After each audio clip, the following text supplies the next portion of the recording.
भूतिया कहानी। कोठी का आखिरी दरवाजा। गांव से कुछ दूरी पर पुराने पीपल के पेड़ के पीछे एक हवेली थी, जिसे लोग काली कोठी कहते थे। कहते हैं 100 साल पहले उस हवेली में ठाकुर और उसका परिवार रहते थे। एक रात अचानक पूरे परिवार की चीखें सुनाई दी और अगले दिन हवेली खाली मिल गई।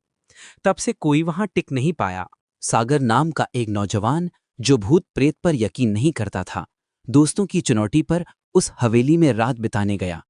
शाम ढलते ही वो टॉर्च, माचिस और एक दिया लेकर हवेली की ओर चल पड़ा। जैसे ही उसने दरवाजा खोला, पुरानी लकड़ी की कर्कश आवाज आई।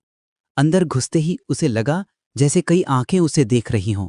दीवारों पर अजीब सी चिपचिपी नमी थी और छत से पानी की बूंदें टपक रही थीं। एक जगह उसे टूटा हुआ पालना मिला जो अपने आप धीरे धीरे झूल रहा था। आधी रात को अचानक उसे हवेली के पीछे वाले कमरे से घुंघरुओं की झंकार सुनाई दी। वो डरते डरते आगे बढ़ा। कमरे में पहुंचकर देखा, वहां सिर्फ एक पुराना आईना था, लेकिन आईने में उसकी अपनी शक्ल नहीं दिख रही थी। उसमें एक औरत दिखाई दे रही थी। लंबे बाल, सफेद चेहरा और खाली आंखें। रहस्यमयी आवाजें।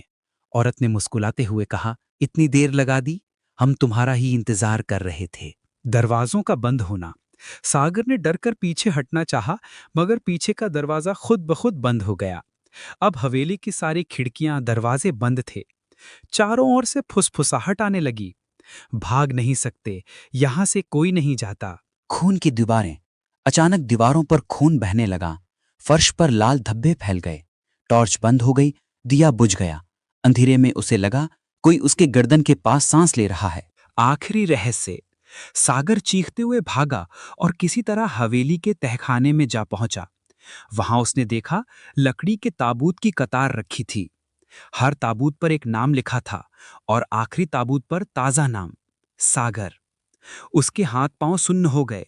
तभी ताबूत का ढक्कन अपने आप खुला और अंदर से वही औरत निकली जो आईने में दिखी थी। उसने हंसते हुए कहा, अब तुम भी इस हवेली का हिस्सा हो। अगली सुबह